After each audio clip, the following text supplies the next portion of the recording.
Parce que je vous connais. Parce que je vous connais trop même. Je commence cette vidéo en vous disant un truc super important. Dans cette vidéo, ça que vous allez voir aujourd'hui, on va parler de ce casque. On va parler de A à Z à fond.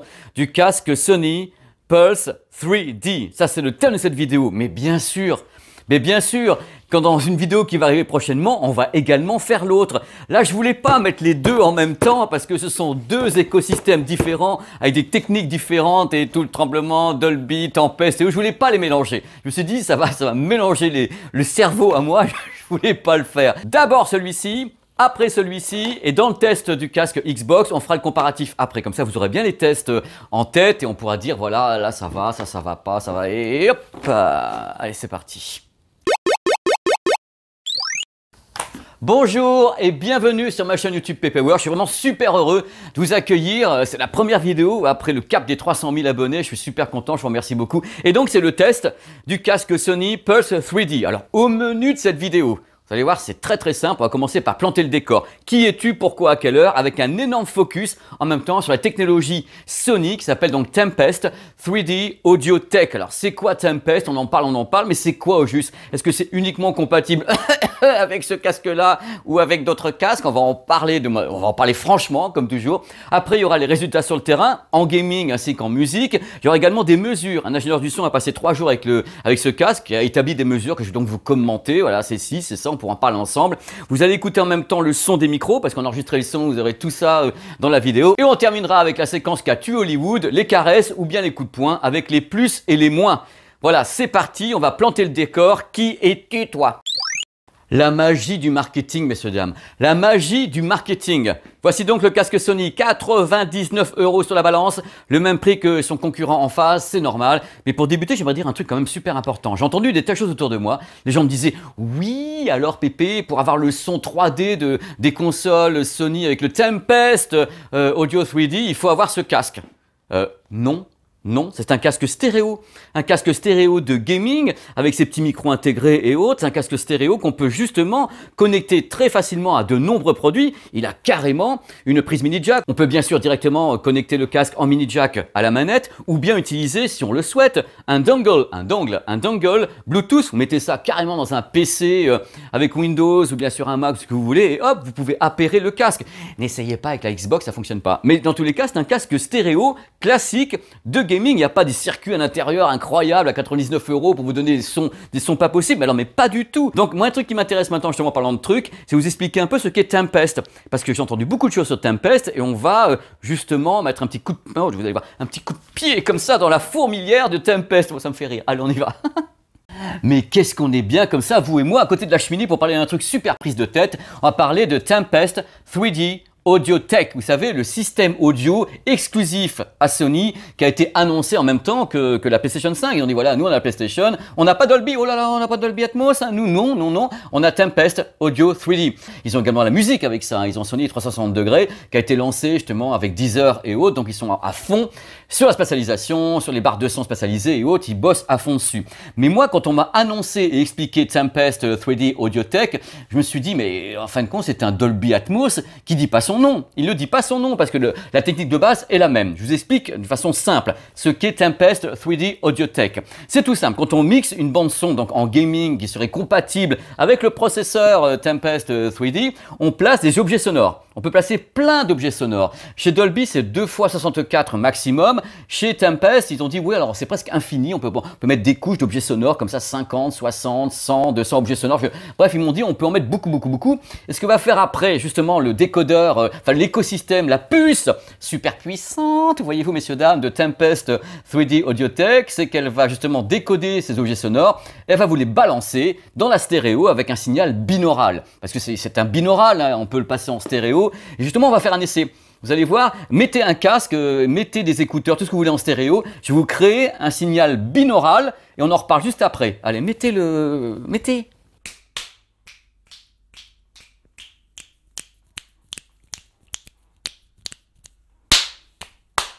Ça va, ça se passe bien côté binaural. Je vous en mets un peu partout, hein, exprès. Voilà, vous connaissiez quand même le binaural. Vous connaissiez le binaural.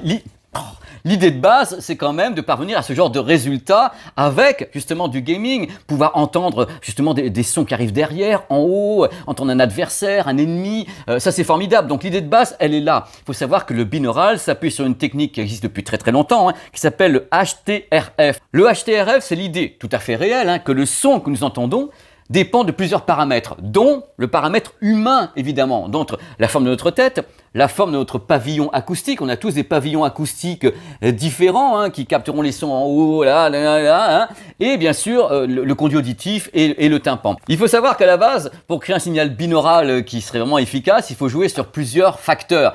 Il faut jouer sur l'amplitude, le timing et les fréquences entre les deux canaux. Ça fait que dans ce cas-là, c'est une sorte de ping-pong qui permet justement un déphasage, une spatialisation. C'est extrêmement bien maîtrisé ce truc-là. Mais là, ils ont poussé un peu plus loin en disant on peut vraiment travailler avec des objets sonores, avoir vraiment une belle spatialisation et tout. On n'est pas en train de découvrir quelque chose, on est en train de le peaufiner, de l'améliorer, comme le fait le Dolby Atmos. Et il y a un truc super important à savoir sur Tempest et sur tous ces systèmes, c'est que nous sommes tous différents. Chaque être humain entend différemment parce que nous avons en effet des pavillons d'oreilles différents, nous avons un conduit auditif différent, des tympans différents, une forme du visage différente. Donc, dans ce cas-là, ce qu'il faut faire, c'est avoir des pré-réglages. Et sur la PlayStation, il y a 5 pré-réglages qui permettent de dire, voilà, choisissez ce qui serait le mieux par rapport à votre morphologie et autres. Et j'en veux pour preuve Sony, qui justement pour le XM3 et le XM4, les deux casques best-seller, propose de faire une photo de votre pavillon auditif et par rapport à la photo, le casque va faire une sorte d'égalisation. Parce qu'en effet, ça compte beaucoup la forme de notre pavillon pour justement entendre le son avec les casques. Voilà, donc vous voyez un peu le truc. Je vous ai bien perdu là. Ouh là là, mais on va se rattraper. Donc vous l'aurez compris, Tempest 3D permet d'avoir un son spatialisé avec un casque stéréo de base. Et on ne parle même pas de canaux, on ne dit pas qu'on est en 5.1 ou 7.1, non, ce sont des objets sonores. Donc on n'est pas avec un nombre de canaux, on est avec une spatialisation d'objets sonores. Voilà, et pour nous, ça va donner des sons qui viennent en effet en haut, en bas, sur les côtés. Normalement, c'est ce qu'on devrait avoir. Et le tout sans faire appel à Dolby. C'est-à-dire, ils se sont dit, non, on veut pas d'Atmos, nous, on veut pas. Et arrive ce moment tragique où vous devez savoir quand même qu'il y a bien sûr que les jeux qui ont été travaillés avec donc la spatialisation des objets qui sont réellement compatibles avec le système Tempest 3D Audiotech, comme ici le Spider-Man Miles Morales, qui est en effet travaillé justement avec ce type de bande son. Il y a d'autres jeux, vous avez la liste sur le site PlayStation, des jeux compatibles qui ont été conçus avec la spatialisation des objets sonores et autres. Il est temps de parler un petit peu du casque, la partie un peu technique, c'est rapido, vous allez voir. Alors le casque, pour le positionner, regardez ici, ça ne bouge pas. Donc on le positionne avec le double arceau qui est là. Donc attention aux petites têtes, moi déjà c'est limite, ça tient bien, remarquez, une fois que c'est calé, regardez un petit peu. Around the World, le double arceau tient vachement bien. À l'intérieur, driver de 40 mm. Les deux micros sont intégrés à l'architecture, il n'y a pas de micro-perche, donc vous l'avez directement intégré à l'architecture avec un travail sur la réduction des bruits ambiants, on verra ça tout à l'heure. Il faut savoir que les touches, on est garni. Il y a bien sûr la touche pour le volume, l'activation du Bluetooth, le chat ou bien le son du jeu et le monitoring. Et tout ça au bout de vos doigts. Bonne chance, messieurs, dames. Mais on s'y fait, une fois qu'on l'a, on se dit voilà, c'est là qu'il faut appuyer et tout. Vous allez voir, on s'y fait. Autonomie annoncée pour 12 heures. J'ai bien dit annoncée. Il y a des plus et les moins à la fin de la vidéo. Bon les amis, on va passer aux résultats sur le terrain. Alors, je pourrais pas vous montrer grand chose des jeux parce que si je montre beaucoup de trucs sur YouTube, je vais me faire ban. Donc, je vais vous commenter un petit peu. On va mettre un arrêt sur image. Je vais vous dire un petit peu ce qu'il en est de la qualité audio pure et de la spatialisation Tempest. Justement, c'est pour ça que j'ai mis Astro derrière. Voilà, on va en parler ensemble, franchement, comme toujours. Et c'est parti pour la petite boutique des horreurs, avec justement les mesures de l'ingénieur du son, ainsi que ce que j'ai vécu sur le terrain. Vous allez voir que la personnalité est claire. D'abord, je vais vous décevoir. Mais oui, je vais vous décevoir. Je sais que vous aimez le grave quand ça fait boum boum et autres, mais je ne peux pas dire que le casque Sony soit un casque basseux. Regardez la courbe à l'écran et ce qu'a dit l'ingénieur du son, c'est pas un casque basseux. C'est un casque qui fait du grave. Vous allez avoir du grave, vous inquiétez pas. Vous n'allez pas avoir le grave tonitruant à 25 Hz qui vous fait vibrer comme ça, retour haptique, votre boîte crânienne. Vous aurez un grave qui est présent, mais qui ne sera pas impressionnant. Sur le papier, il n'est pas impressionnant et sur les oreilles non plus. Donc vous allez avoir un grave qui est équilibré. Voilà, qui n'en fait pas trop. Le médium, on sent qu'ils ont vraiment travaillé sur le médium Sony. Donc le médium sont les voix humaines, certains bruitages et autres, la musique quand elle apparaît dans le gaming. Donc on sent que le médium est quand même très très mis en avant et c'est fait pour que vous entendiez bien justement les voix, vous entendez les effets comme ça, sonores de tous les côtés. C'est vraiment bien mis en exergue. De ce côté-là, il n'y a pas de problème, c'est assez équilibré. L'aigu, ça va pas mal, mais ça se casse un peu la figure sur la fin de la courbe, parce que sinon signifie que, ce que j'ai entendu tout de suite, c'est que l'aigu n'est pas super défini, il n'est pas extrêmement précis, il est un peu bouché. Mais pourquoi est-ce que je vous dis tout ça? Parce que il faut quand même prendre en considération un truc important, c'est un casque à 99 euros. C'est pas un casque qui coûte voilà 150, 200, 300, 400 euros avec un papier acoustique différent. Là, on est sur un casque qui coûte entre guillemets pas cher. On peut pas en attendre des performances de folie sur tout le spectre sonore, c'est impossible. Donc ce casque, sa personnalité, c'est en effet de mettre bien le médium en avant pour vous permettre d'avoir des dialogues intelligibles, les effets sonores intelligibles de la façon la plus claire possible. C'est pas un casque audiophile, c'est pas un casque hi-fi, il n'a pas été pensé pour ça, il n'a pas été conçu pour ça. Sa personnalité, c'est de vous aider à faire du gaming. Voilà, et en ce sens, il remplit la mission de façon cohérente. Moi, j'aurais aimé un peu plus de grave, un aigu plus défini, mais parce que moi, je suis quand même un petit peu, vous connaissez, hein, je suis pas tendre, mais globalement, ça se tient quand même. Je me suis amusé avec Tempest 3D Audio avec ce casque et j'ai joué donc à deux jeux, hein, donc le Spider-Man, Miles Morales ainsi que le Astro qui est derrière. Donc je vous avoue que je m'attendais à plus, je m'attendais à quelque chose de plus spatialisé, c'est-à-dire qu'on m'a tellement vanté le truc, moi aussi je suis victime du discours marketing en disant ouais on a créé Tempest 3D Audio Tech, ça va être ci, ça va être ça, ça va vous en mettre partout avec en effet des effets de tous les côtés. J'ai eu des choses. Je vous mentirais si je vous disais que je n'avais rien eu, les amis. Mais j'ai eu des choses, surtout en horizontal. Moi, je n'ai rien eu en verticalité, par exemple. À aucun moment, j'ai senti que ça décollait en verticalité. D'abord, il n'y a qu'un seul HP à l'intérieur. Donc, s'il y en avait déjà eu deux, on aurait pu les incliner différemment et faire quelque chose. Donc, j'ai rien eu en verticalité et en horizontal. J'ai eu des petits effets qui chatouillaient plutôt que quelque chose qui était réellement impressionnant. C'est-à-dire que j'ai senti vraiment des choses, mais ça me permettait pas moi de dire ah c'est incroyable et tout. Alors la raison est toute simple. Je pense que la raison elle vient pas de Tempest 3D qui est intégré à la PlayStation 5. Je pense que la raison c'est tout simplement la qualité elle-même du casque. Le casque a quand même des valeurs de qualité sur les fréquences assez modestes. On n'est pas sur quelque chose qui va très très loin dans l'aigu, qui va très très loin dans le médium, qui va très très loin dans le grave. Ils ont fait également des choix pour élargir la scène sonore au niveau justement du papier acoustique. Voilà, ça donne quelque chose qui est intéressant, mais qui ne m'a pas bluffé. Ça va pas assez loin, j'ai pas été assez impressionné, tout en étant conscient que j'ai entendu une spatialisation, que j'ai senti en effet des choses qui se baladaient. J'ai plus eu une sorte de stéréo étendu, un battement de stéréo étendu sur certains trucs, qu'une réelle spatialisation dans une bulle. Moi, ce que j'attends, c'est avoir une bulle sonore, parce que l'idée de spatialiser justement avec plusieurs objets, c'est d'essayer d'avoir une bulle ou une demi-bulle. Voilà, c'est pas une déception pure et dure, je dis ah c'est pas bien. Je dis voilà, j'attendais plus. Je voulais plus parce que bien sûr à la base ils annoncent le partenaire idéal de la PlayStation 5. Avec ça vous allez entendre tous les détails, les subtilités de Tempest 3D Audio Tech et on entend des choses mais pas tout. Et il faut aller vers des casques qui sont meilleurs techniquement au niveau de la qualité audio pour avoir des subtilités qu'on ne peut pas avoir avec celui-là. C'est ça le truc, c'est qu'on peut toujours faire des annonces de tout ce qu'on veut en disant oui, on va vous balancer du multicanal 5.1, 7.1 canaux en déphasant de tous les côtés. Si le casque est un casque qui coûte pas très très cher, vous allez avoir quelque chose d'entre guillemets assez basique puisqu'il n'est pas capable d'avoir toutes ces subtilités dans les fréquences, dans le temps de retard et autres. Ça va être un peu compliqué. Vous allez entendre maintenant le micro du casque Sony Pulse 3D. Oh là là, hein.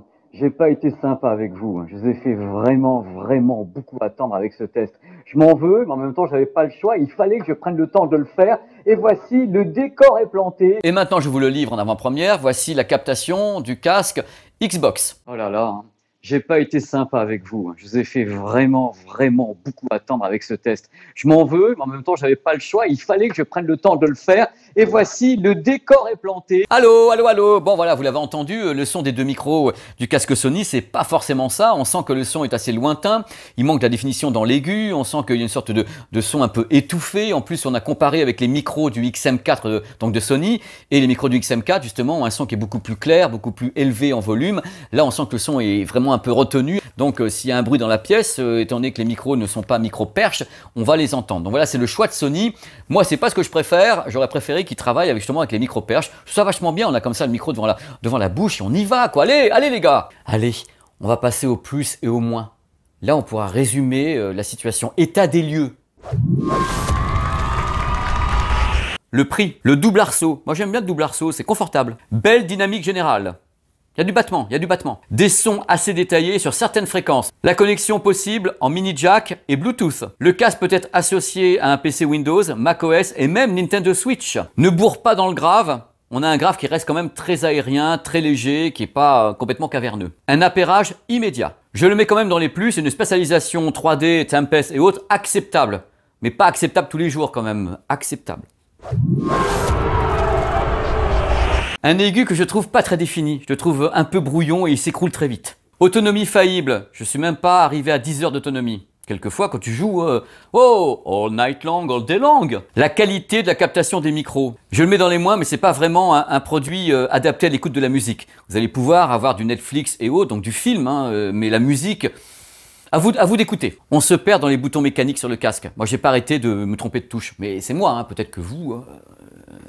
Dans la spatialisation audio de Tempest, aucun effet vertical sur le casque. J'ai eu que quelque chose d'horizontal et encore avec des effets que je trouvais assez limités. Voilà, c'est limité le mot que je cherchais. On verra sur le terrain, mais j'ai quand même une sensation de fragilité. J'ai peur de le casser ici, quoi. Mais ça se trouve, il tient pendant 15 ans, hein, j'en sais rien du tout. Hein. Mais je le trouve, j'ai peur de le casser. Mais je sais pas. Et pour finir, je dirais quand même que l'annonce de Tempest 3D vraiment associée à ce casque me paraît exagérée. C'est-à-dire qu'en effet, on peut certainement avoir des meilleurs résultats avec des casques qui sont plus onéreux, parce qu'en effet, Tempest 3D est compatible avec tous les casques stéréo. C'est la base de ce que voulait Sony, c'est-à-dire faire un truc universel et pas se fermer sur quelque chose. Donc voilà, c'est ce que j'avais à dire sur ce casque. J'ai fait au mieux avec tous les éléments que j'avais et voilà. Je vous remercie beaucoup d'avoir regardé cette vidéo qui s'est bien sûr étalée, hein, c'est la vidéo du dimanche et j'espère que ça vous a plu. Là, j'ai fait ça plus à la cool comme ça dans mon petit univers en prenant le temps de faire les choses comme j'en avais vraiment envie. Dans tous les cas, il y a des choses qui arrivent sur la chaîne qui sont assez balèzes puisqu'il y a des tests de vidéoprojecteurs, de téléviseurs. Il y a des, mais oui et oui, ils sont même tournés ces tests. Donc maintenant il n'y a plus qu'à les monter. Allez, vas-y Pépé, monte-nous ça. Donc je vous remercie à nouveau d'être sur la chaîne, ça me fait trop plaisir et je vous attends pour d'autres vibrations dans les jours et semaines à venir. Voilà, portez-vous bien dans tous les cas et à très vite. N'hésitez pas à commenter, je réponds peut-être pas à tout parce que quelquefois ça dépasse 400, 500, 600, 700 commentaires, je peux plus là, mais je lis tout. Voilà, c'est ça qui est important, n'est-ce pas? Allez, moi je vous embrasse et je vous dis à nouveau merci. Merci du fond du cœur d'être là.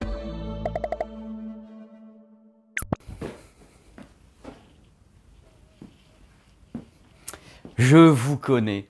Je vous connais tellement. Alors je voulais commencer la vidéo en vous disant un truc super important. Ah, j'ai levé. Je vous en mets un peu partout. Hein.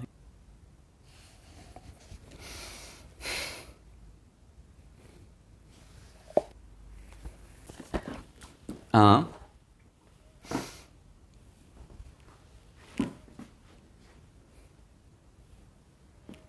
Je vous connais. Je vous connais tellement. Alors je voulais commencer cette vidéo en vous disant un truc super important. Je vous en mets un peu partout, hein, exprès. On se fait plaisir. Donc voilà, c'est parti. Tenez-vous bien, ça va tabasser quand même. Je sais pas, je sens.